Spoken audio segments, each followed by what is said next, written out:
Muito bom dia, amados irmãos, Shabbat Shalom, sejam bem-vindos a mais um estudo das Escrituras, mais um encontro com o Criador. Vamos fechar os nossos olhos e falar com o Pai.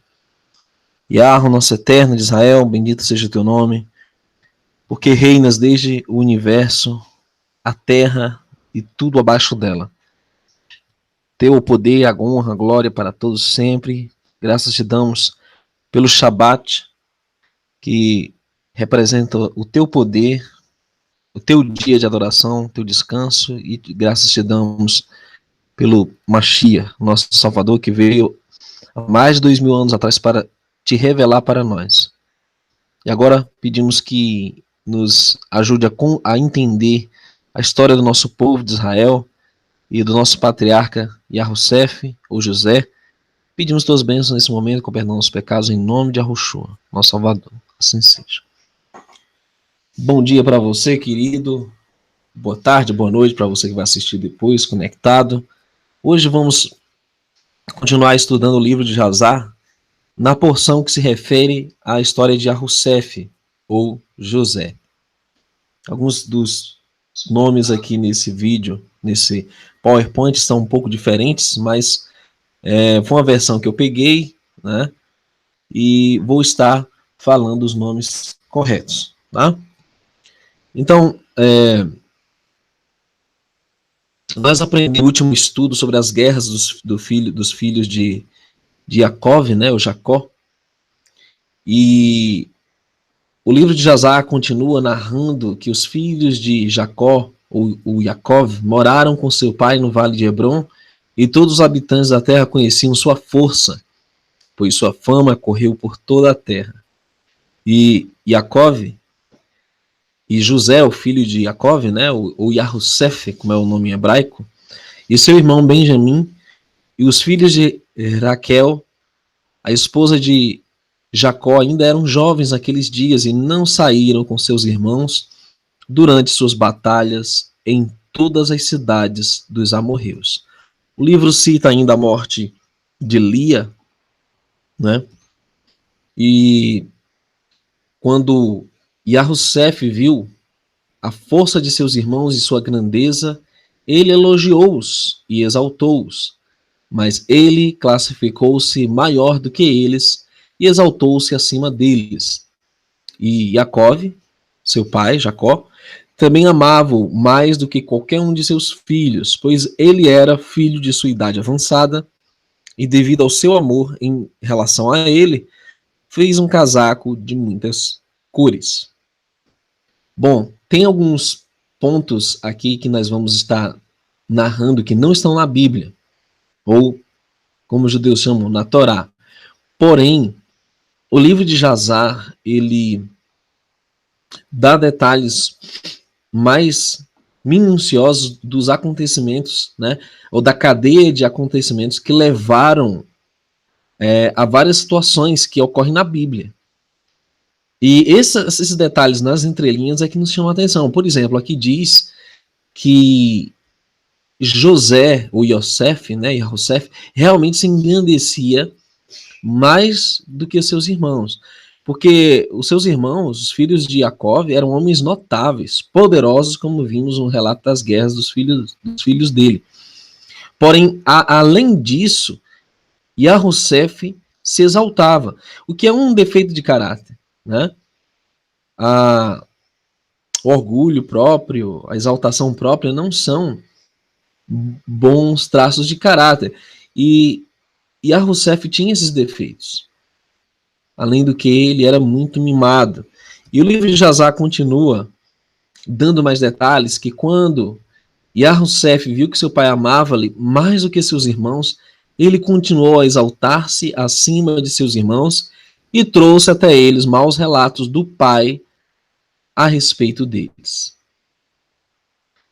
Ele trazia maus relatos para o pai, né, a respeito dos irmãos. Então, isso ia minando a unidade, a união da família. Esse outro defeito que é citado, que o livro de Jazar menciona, né, o defeito de caráter de Jacó. Ele tinha preferência por filhos. Isso é um problema muito grave. Nós não podemos fazer acepção de pessoas, muito menos de filhos. Nós devemos tratá-los igualmente, corrigi-los igualmente e conceder os mesmos carinhos ou favores a todos. Se não for a todos, não deve ser a nenhum. Mas Jacó tinha esse problema, era um defeito de caráter, né? E a Bíblia não omite nada disso, nem tampouco o livro de Jazar. Ok? Aí nós vemos no verso 8 que os filhos de Jacó, vendo a conduta de Yahussef em direção a eles, e que seu pai amou-lhes mais do que qualquer um deles, o odiavam, e não podiam falar-lhe pacificamente a ele todos os dias. Yahussef tinha 17 anos de idade, e ele ainda estava colocado acima de seus irmãos, e em pensamento elevava-se acima deles. Então, o livro de Jazar dá detalhes minuciosos, até a idade que Yahussef tinha quando essas coisas estavam acontecendo. Ele tinha 17 anos. Era um moço, um rapaz. E a Bíblia não cita alguns dos detalhes. Nesse momento ele teve um sonho e ele veio a seus irmãos e disse-lhe seu sonho. Eu tive um sonho, eis que estávamos todos atando feixes no campo. E meu feixe subiu e se pôs no chão, e seus feixes cercaram-no e curvaram-se diante dele. E seus irmãos responderam-lhe e disseram-lhe: o que significa esse sonho que tu sonhaste? Imaginas em teu coração reinar e nos dominar? Ele ainda veio e disse a coisa a seu pai, Jacó. Jacó beijou Yahussef quando ele ouvia estas palavras de sua boca. Jacó abençoou Yahussef. Então veja. O problema não era só o ciúme dos irmãos e da preferência de Jacó. Ele simplesmente não se manifestava, não repreendia José quando ele se exaltava. No caso do sonho, tudo bem, porque realmente foi um sonho dado pelo Eterno.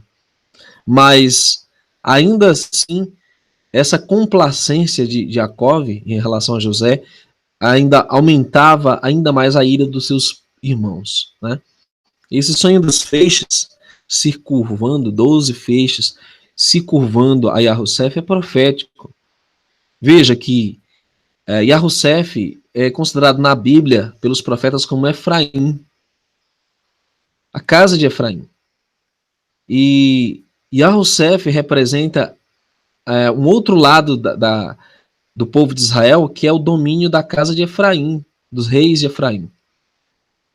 E é como se Yahussef estivesse destinado a reinar e sua descendência sobre a maior parte do reino de Israel.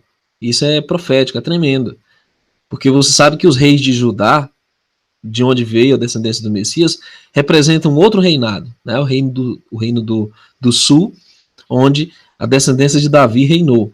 Porém, Yahussef, né, na pessoa do seu filho Efraim, estava destinado a reinar sobre a maior parte do reino de Israel.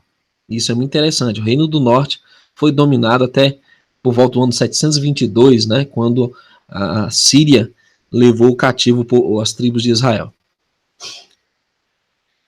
E quando os filhos de Yahussef viram que seu pai tinha abençoado Yahussef e tinha beijado, e que ele o amava excessivamente, eles ficaram com inveja dele e o odiaram mais. A coisa só se complicou.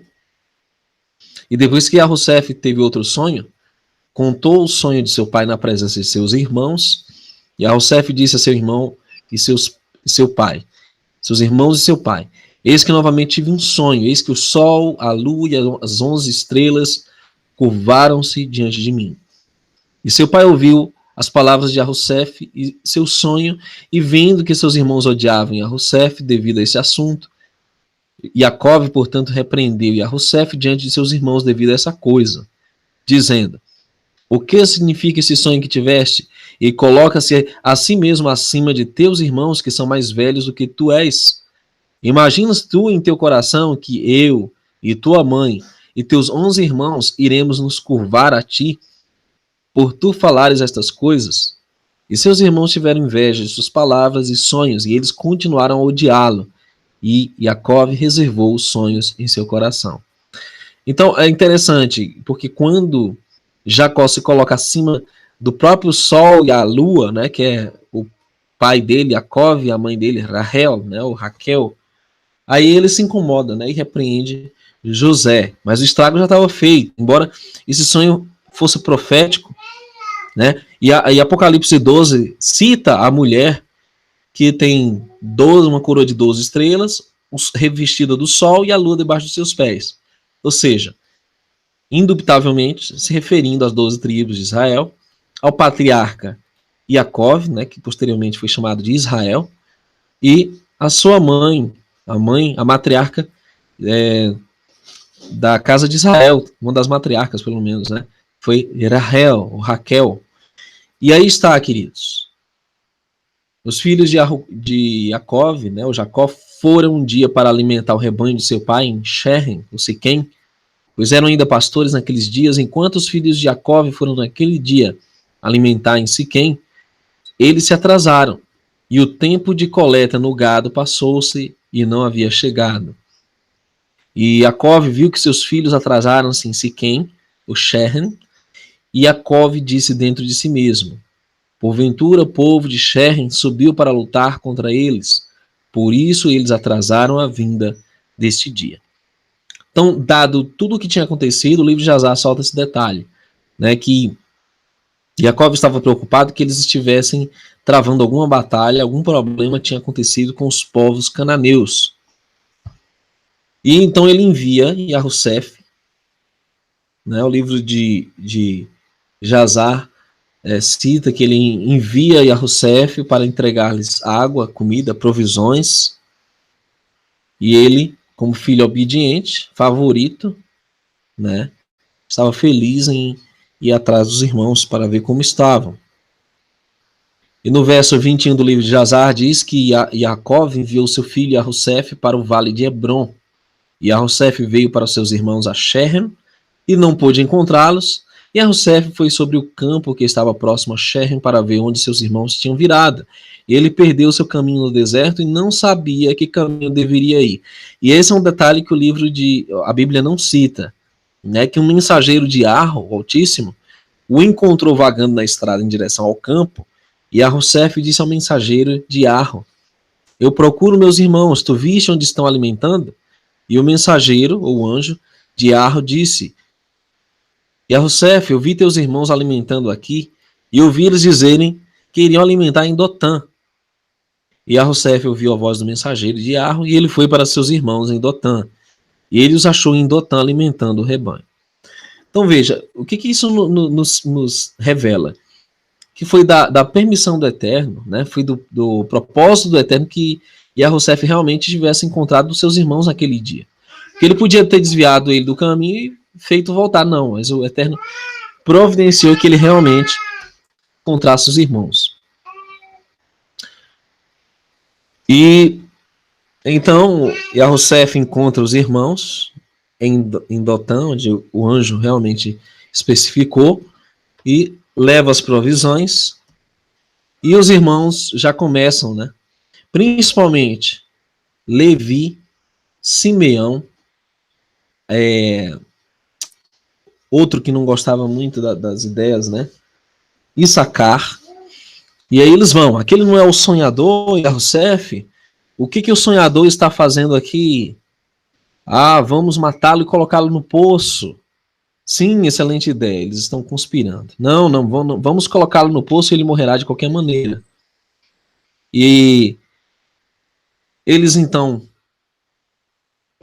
tomam o rapaz, lançam no poço, e o livro de Jazar traz um detalhe curioso, que não está na Bíblia.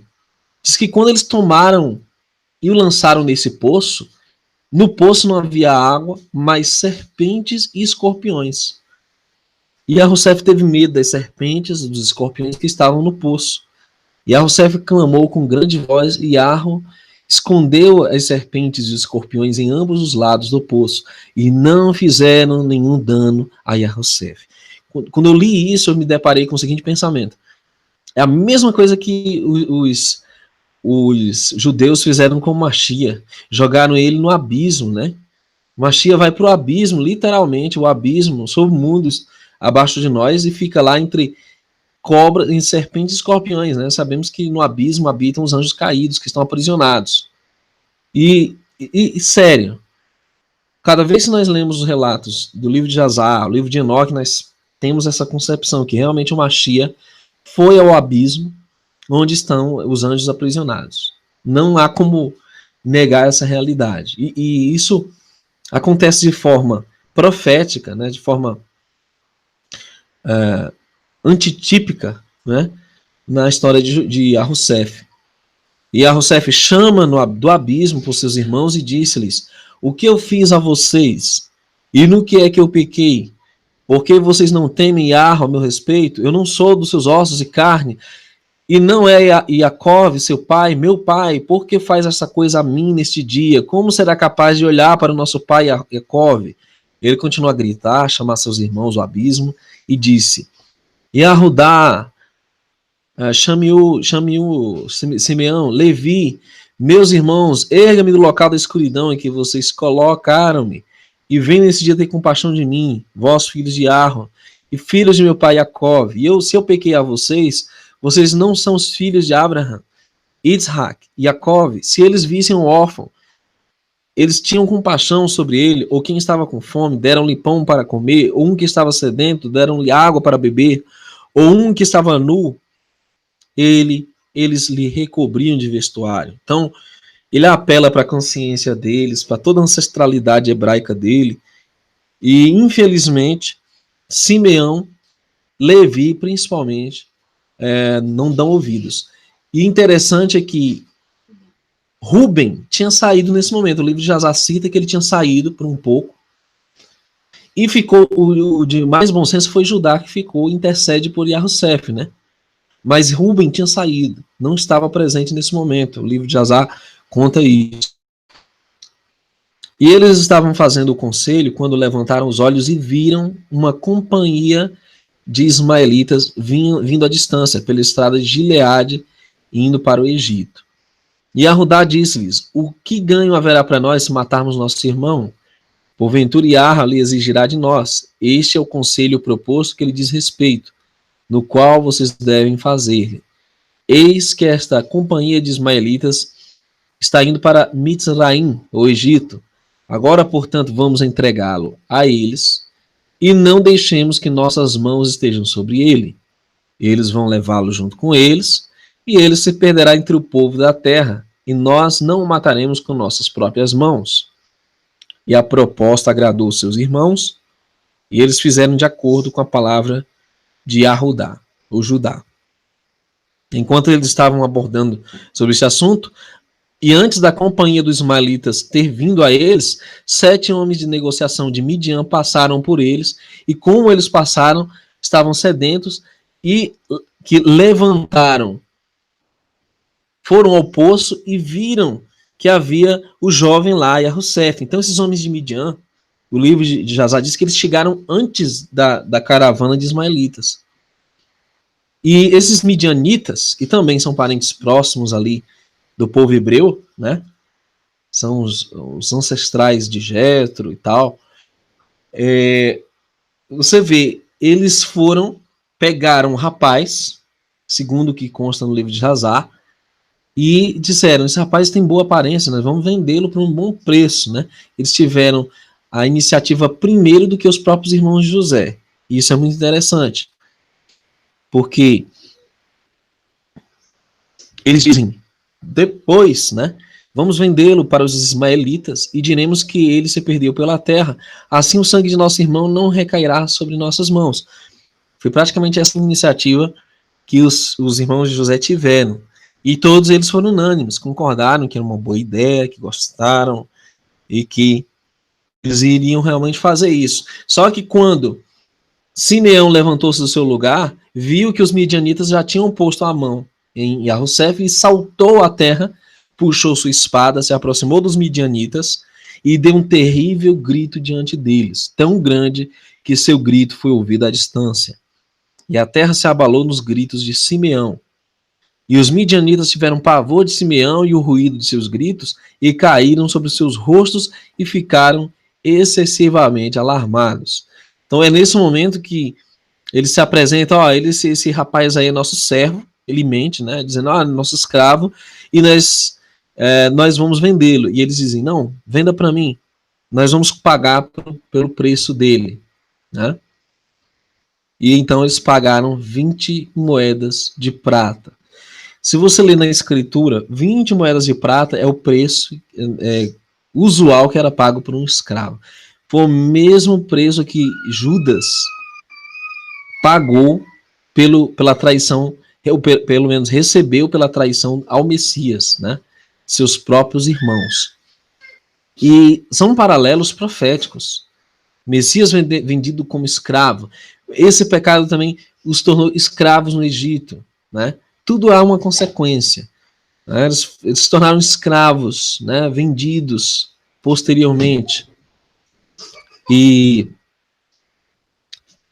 se admiraram não só os midianitas, esses 7 negociadores, como também se admiraram a caravana de ismaelitas, né? E eles o vendem por 20 moedas de prata. E a negociação foi a seguinte: Yahussef, o José, foi vendido para 7 homens midianitas. Os 7 homens midianitas venderam para essa caravana de ismaelitas, né? E o livro de Jazá conta um detalhe da viagem que não está na Bíblia também, muito interessante.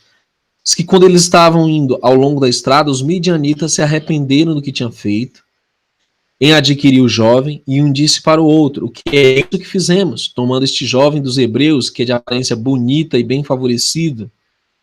Talvez este jovem foi roubado da terra dos hebreus, e por que fizemos isto? E se ele for procurado, encontrado em nossas mãos, morreremos por causa dele. Agora, certamente, fortes e poderosos homens venderam-lhe para nós, a força de um dos quais você viu este dia. Talvez eles roubaram-lhe de sua terra com suas forças e com seus poderosos braços, e, portanto, venderam-no pelo pequeno valor que nós pagamos.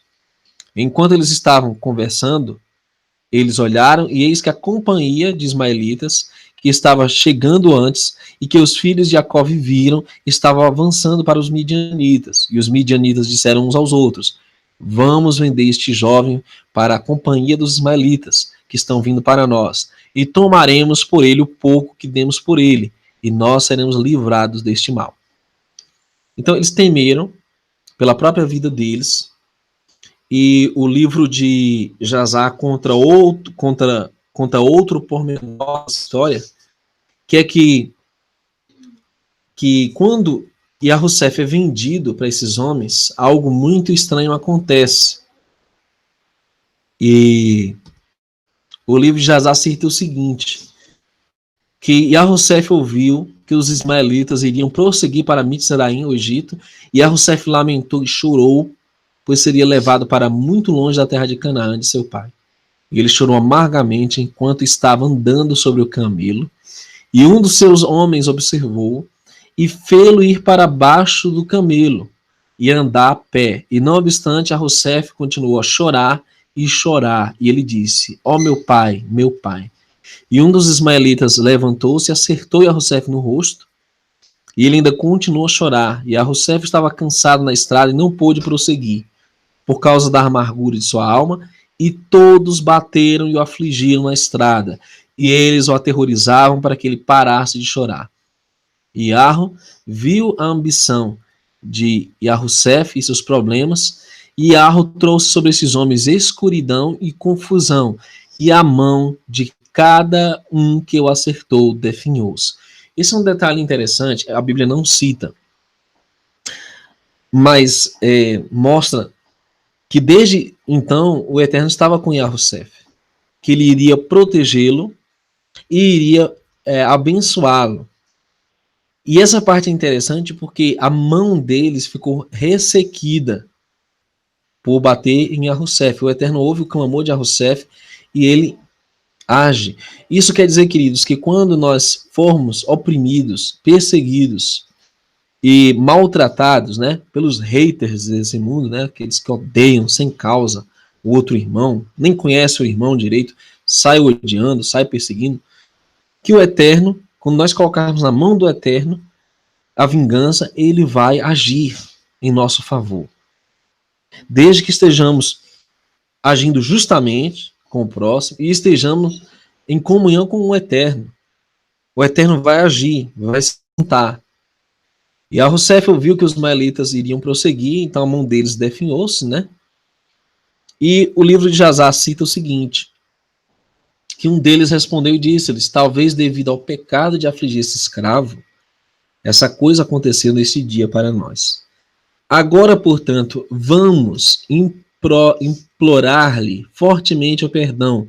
E em seguida saberemos por que motivo este mal caiu sobre nós e se o Altíssimo terá compaixão por nós. Então saberemos se isto vem do pecado de afligir esse escravo.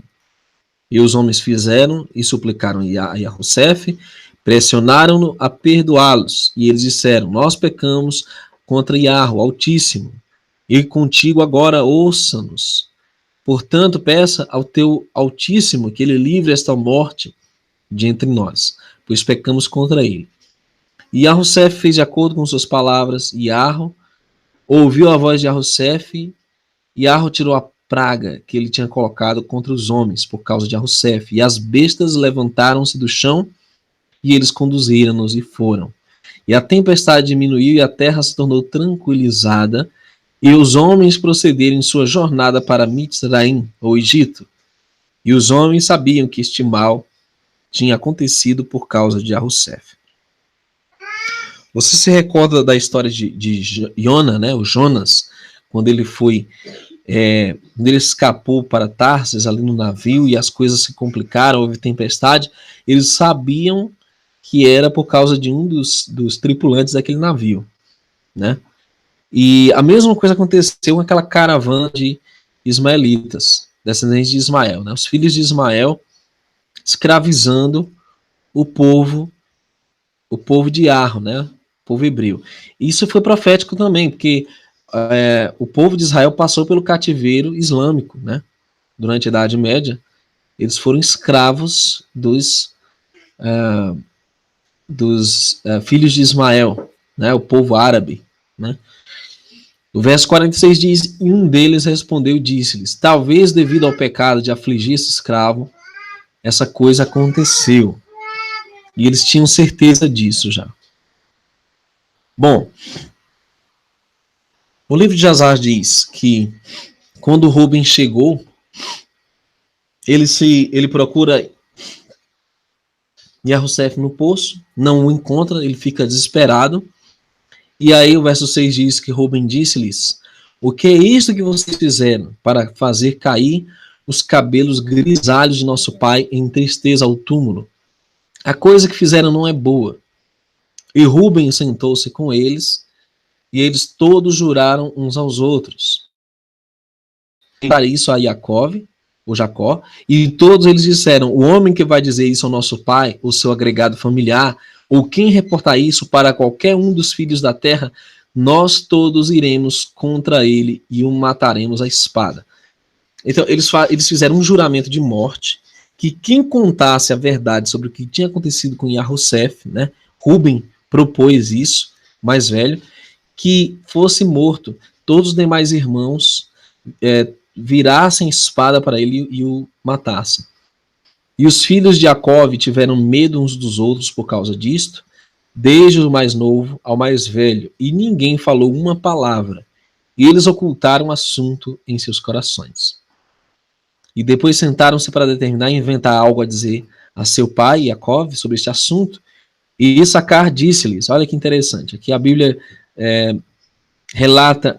o livro de Jazar relata esses detalhes, quem falou o quê, né? E foi Issacar que disse-lhes, aqui está um conselho para vocês, se parecer bom em seus olhos fazer isto, peguem o casaco que pertence a Arrusef, rasguem, matem um filhote de bode, mergulhem no seu sangue, enviam-no ao nosso pai, e quando ele vê-lo, nós diremos que uma má besta o devorou, pois o casaco estará rasgado, eis que seu sangue estará sobre o seu casaco. E ao fazer isso, estaremos livres dos murmúrios do nosso pai. E os conselhos de Issacar os agradaram, eles ouviram-lhe e fizeram de acordo com a palavra de Issacar. É nesse momento que o livro de Azar diz que eles enviam Naftali, que era extremamente veloz, né, na frente, com esse casaco ensanguentado, e dizem que ele rapidamente chegou até Yaakov, né, era como um The Flash aí da vida, né, era extremamente veloz, Naftali.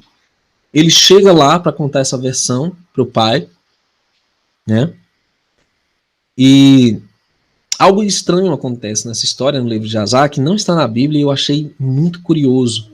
É que quando Yaakov ouviu as palavras, ele novamente gritou em voz alta, levantou-se, rasgou suas roupas, e eles colocaram um saco sobre seus lombos, e ele chorou amargamente, e chorou, e levantou sua voz em pranto, e exclamou e disse essas palavras: Ó Yahussef, meu filho Yahussef, eu te enviei nesse dia pelo bem-estar dos teus irmãos. E eis que tu foste rasgado em pedaços. Através de minha mão, isso aconteceu com meu filho. Estou afligido por ti, Yahussef, meu filho. Estou afligido por ti. Quão doce fosse tu a mim durante a vida, e agora extremamente amarga tua morte para mim. Em teu lugar, Yahussef, meu filho. Estou afligido com tristeza por ti, meu filho.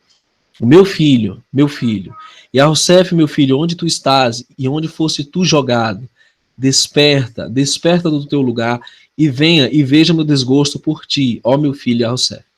Eu apenas coloquei um trecho, mas o pranto de Yaakov, né, Jacó, ele é extenso. No livro de Jazar detalha o pranto dele, muito dolorido, né, chorando a morte do filho, né, lamentando isso, e é quando algo bizarro acontece, né, que ele queria saber que tipo de besta tinha feito isso ao filho. E os filhos de Jacó foram ao deserto para pegar as bestas, e eis que um lobo veio em direção a eles, e eles pegaram-no e trouxeram-lhe o seu pai. E eles disseram a ele: Este é o primeiro que encontramos, e nós trouxemos ele a ti como disseste, e o corpo do teu filho não encontramos.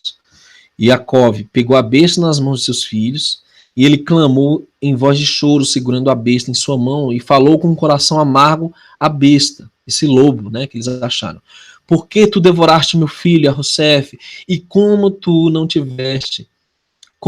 teves de ar da terra ou da minha aflição, devido ao meu filho Yahussef, né, como tu não tiveste pena, piedade, e tu devoraste meu filho por nada, porque ele não cometeu violência, e fizeste-me culpado por sua causa.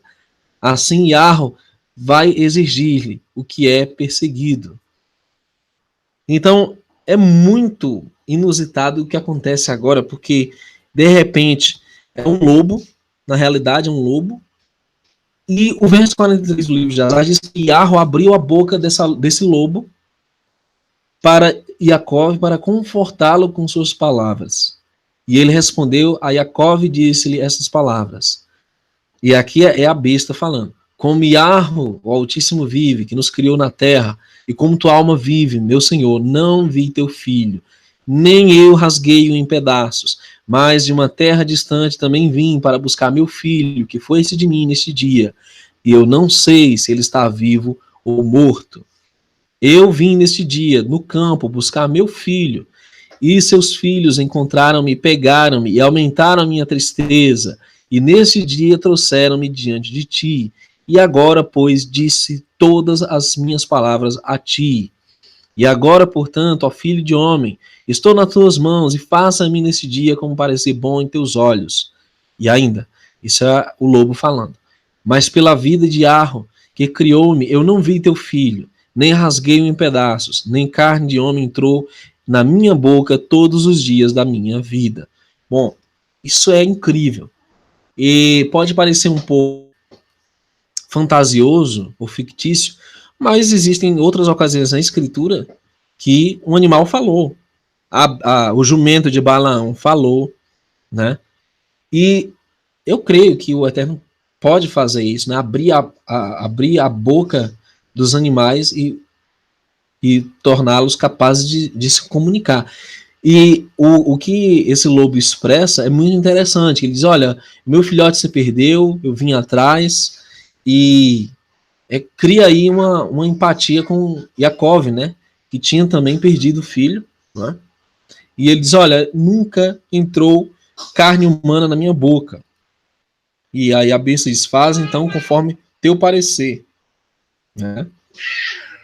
E o Eterno, talvez ele tenha feito isso também para, de certa forma, confortar Yaakov, né? Dar um certo conforto, porque ficou aí uma esperança no coração de Jacob, que o filho ainda poderia, né, estar vivo, talvez ele não tivesse sido morto por uma fera selvagem, né, por um louro.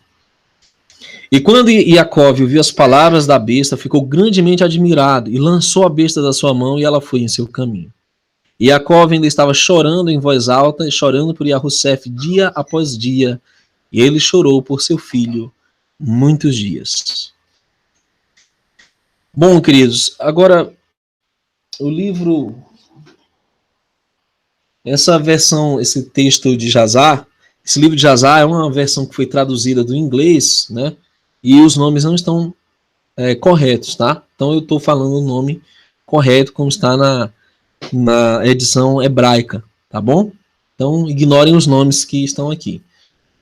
Muito bem. E os filhos de Ismael, né? O Ismael, que haviam comprado Yahussef dos midianitas, que tinha comprado ele de seus irmãos, então já era uma terceira negociação, né? Foram para Mitzraim, o Egito, com Yahussef, e vieram após as fronteiras do Egito.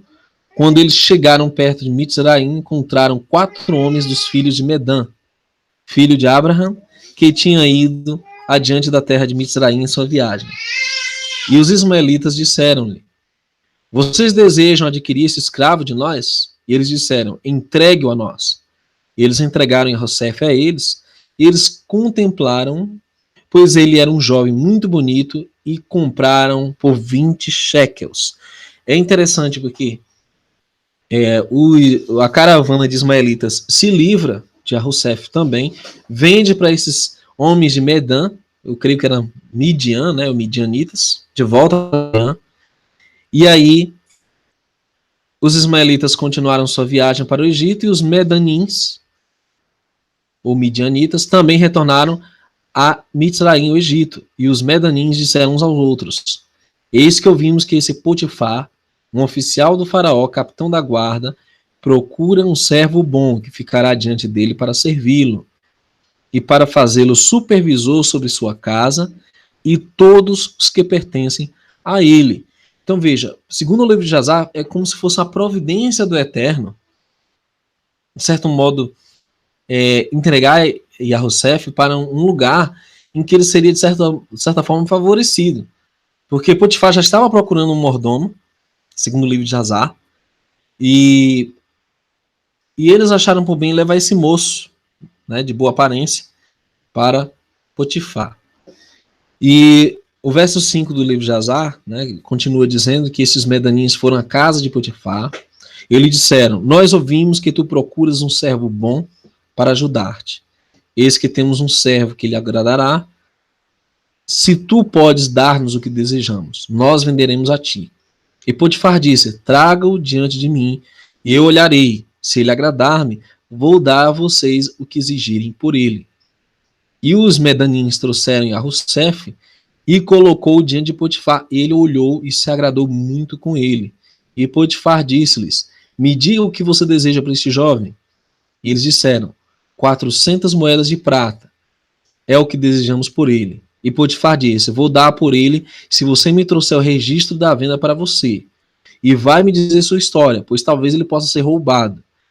Pois este jovem não é um escravo, nem o filho de um escravo, mas observo nele a aparência de uma pessoa boa e bonita. E os medanins foram e trouxeram os ismaelitas que eles tinham vendido, e disseram, ele é um escravo, e nós o vendemos a eles. E Potifar ouviu as palavras dos ismaelitas e deu a prata aos medanins, e os medanins levaram a prata e continuaram sua viagem. E também voltaram os ismaelitas e retornaram para casa. Bom, esse é um outro ponto interessante, porque todo mundo percebia que esse rapaz não era um escravo, ele não era um jovem comum.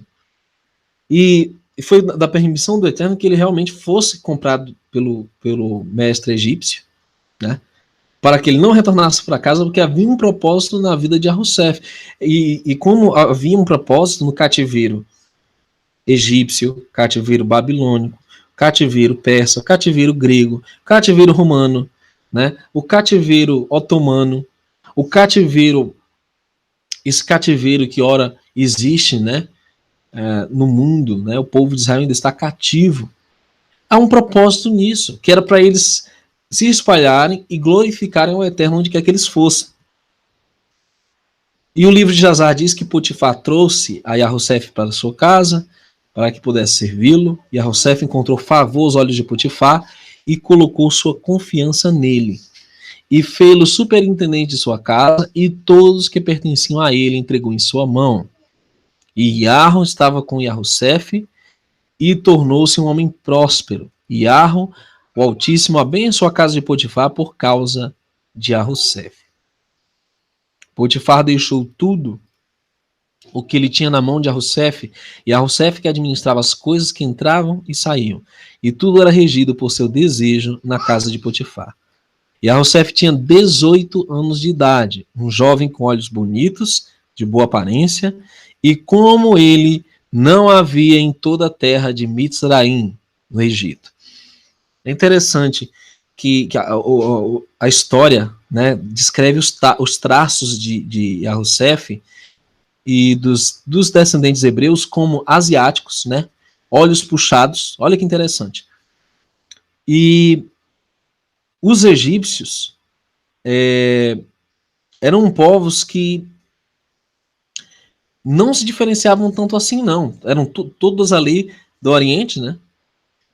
E a diferença é que os hebreus eram descendentes de Shem, ou Sem, e os egípcios descendentes de Cã, né?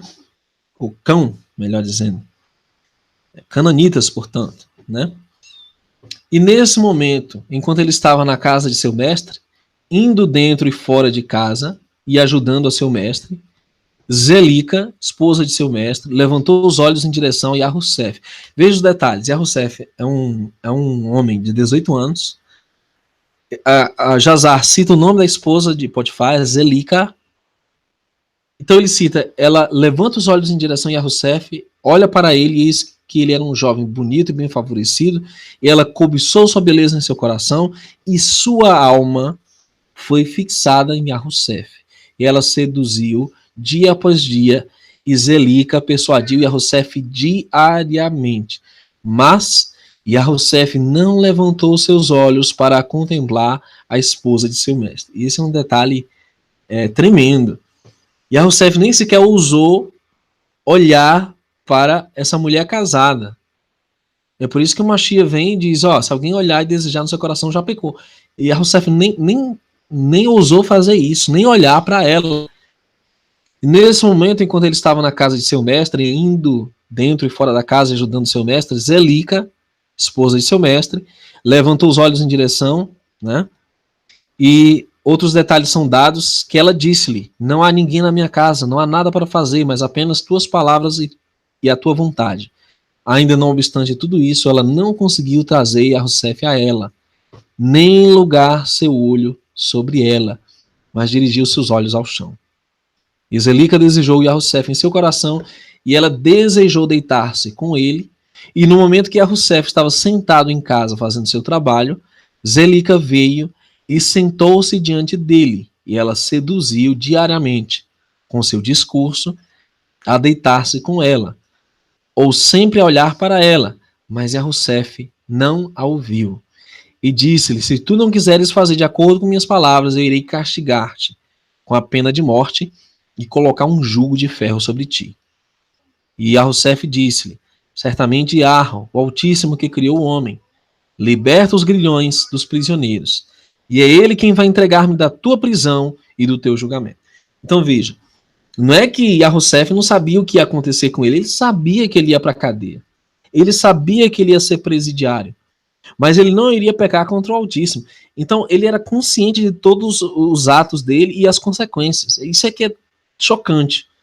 Um homem que que vence a tentação, que se mantém fiel ao Altíssimo, a despeito da escravidão e dos malfazejos da vida, e ele diz, eu não tenho problema, Yahweh vai me libertar da prisão. E aí o livro de Jazar cita, né, que um detalhe que a Bíblia não conta, além de outros que eu não tive condição de colocar aqui, porque é muita coisa, mas eu coloquei os principais. O verso 27 diz que todas as mulheres de Mizraim, o Egito, chegaram para visitá-la e disseram-lhe, por que tu estás neste estado? Não te falta nada, certamente o teu marido é um príncipe grande estimado aos olhos do rei. Falta a ti qualquer coisa que desejas no teu coração? E Zelica respondeu-lhes dizendo, este dia será levado ao conhecimento de vocês sobre esse transtorno que vocês veem em mim. Ela mandou seus servos prepararem alimento para todas as mulheres, e ela fez um banquete para elas, e todas as mulheres comeram na casa de Zelica. E ela deu-lhes facas para descascar a cidreira e comê-las. Ela ordenou que elas devessem vestir roupas caras em Yahusef, e que ele devesse aparecer diante delas. E Yahusef veio diante de seus olhos, e todas as mulheres olharam para Yahusef, e não puderam tirar os olhos de cima dele. E elas todas cortaram as mãos com as facas que estavam em suas mãos, e todas as cidreiras que estavam em suas mãos ficaram cheias de sangue.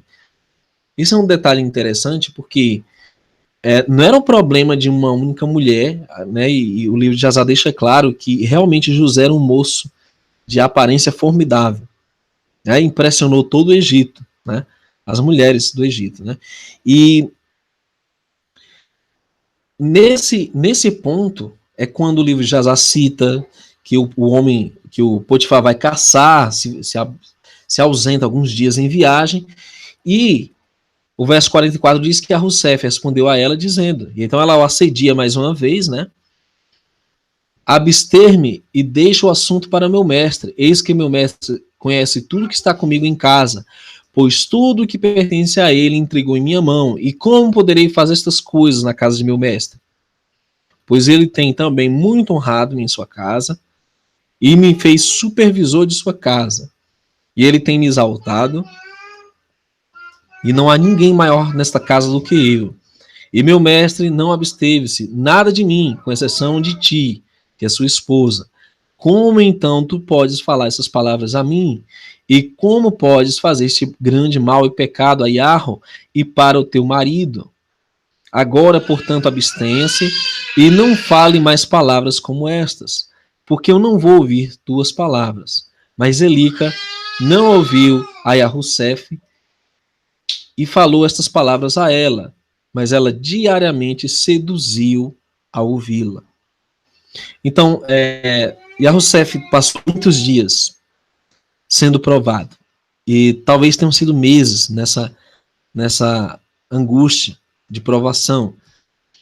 E, finalmente, o livro de Jazar cita detalhes de como ela abordou Yahusef, né, para se vingar da sua rejeição, né?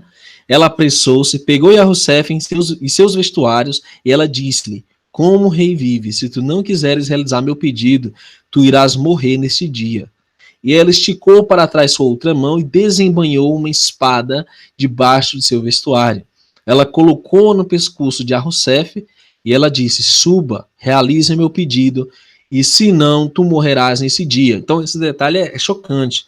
Ela vai, constrange Yahusef com espada no pescoço, e Yahusef teve medo de fazer isso, e levantou-se para fugir dela. Ela segurou seus vestuários, e no terror de sua fuga, a roupa que Zelica segurava foi rasgada. E Yahusef deixou a roupa na mão de Zelica, e ele fugiu e saiu, porque ele estava com medo. E quando Zelica viu que o vestuário de Yahusef foi rasgado, e que deixou em sua mão e tinha fugido, ele temeu por sua vida, pois que a notícia sobre ela poderia se espalhar.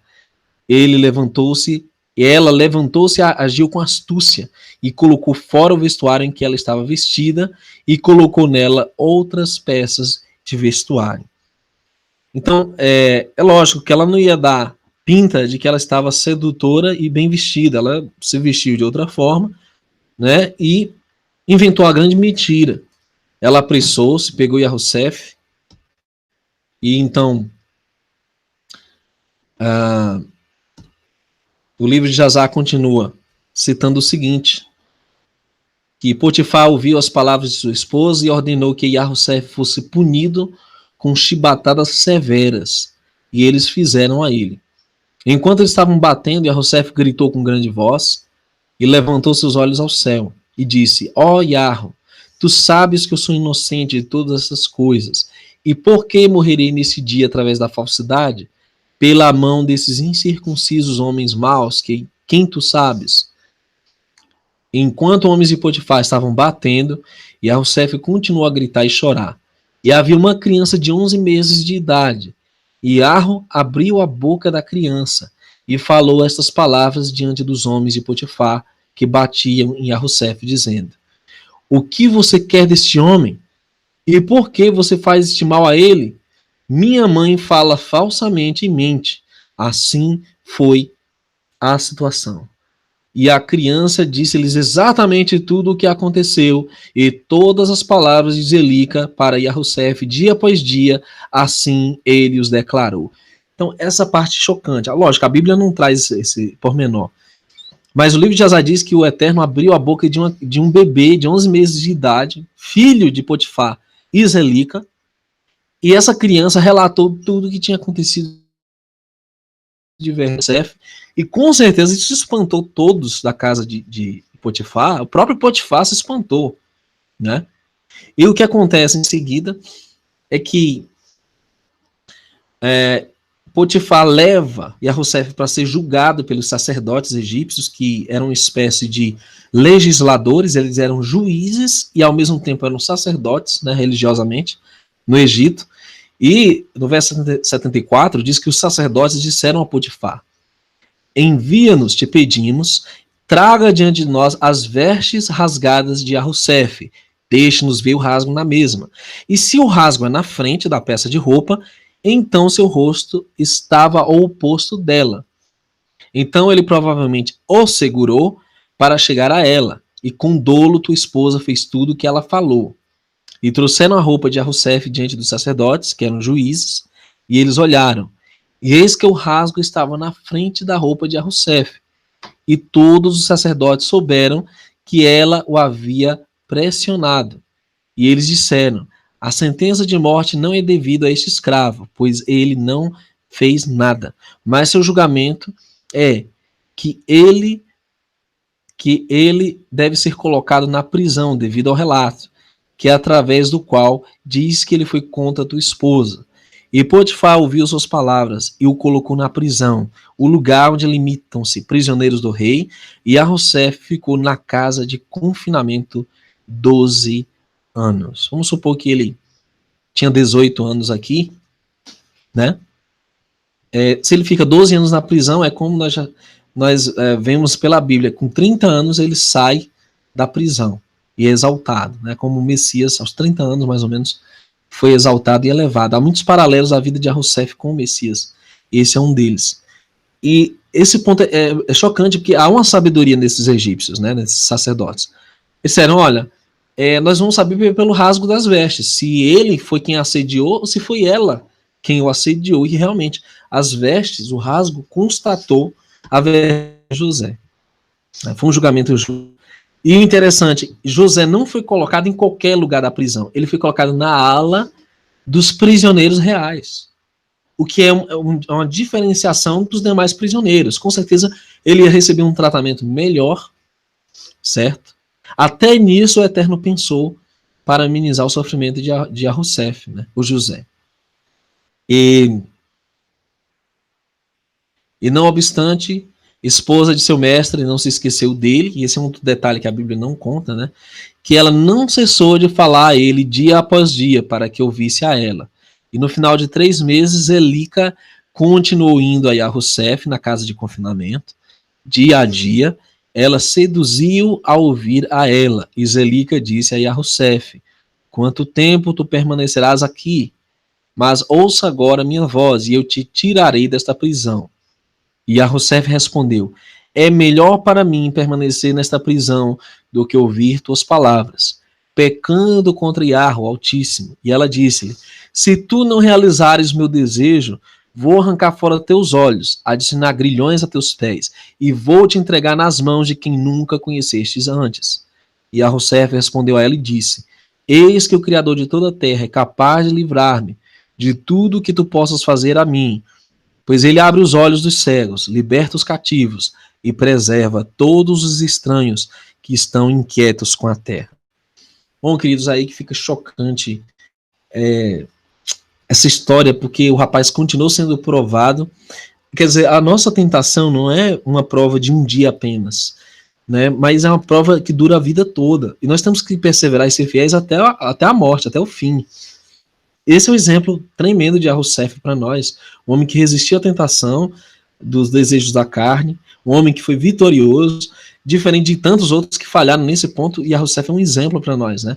Sansão falhou, Davi nem se fala, Salomão, Shilomo nem se fala, e Rossef é um exemplo de vitória sobre as tentações da carne.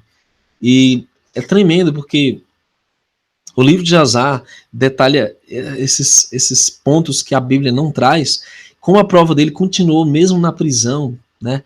Meses e meses essa mulher investindo em cima dele e ameaçando, né, ainda piorar a situação dele, ele confiante no Altíssimo que ele iria vencer tudo isso. O verso 80 diz que quando Zelica não conseguiu convencer Rossef a ouvi-la, parou de seduzi-la, onde a palavra diz: resistia ao diabo, sujeitava-vos ao Eterno e ele fugirá de vós, né? O Eterno vai nos livrar da tentação, o diabo vai fugir de nós. E Rossef continuou confinado na prisão, e Jacove, o pai de Rossef, e todos seus irmãos que estavam na terra de Canaã, ainda choravam e choravam naqueles dias por causa de Rossef, de Jacó, e Jacó recusou-se a ser consolado por causa de Rossef.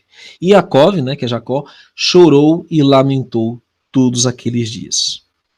Meus queridos, eu tenho certeza que você está sendo abençoado com o livro de Jazar, mas você não deve parar só por aí, só ouvindo esses vídeos. Você deve ler. Você deve conhecer por si mesmo o Altíssimo e deve pesquisar cada vez mais, né? Tem outros livros que o sistema religioso escondeu de nós, como o livro de Enoque, tem o livro das guerras, tem alguns outros livros apócrifos excelentes, que eles chamam de apócrifos, né?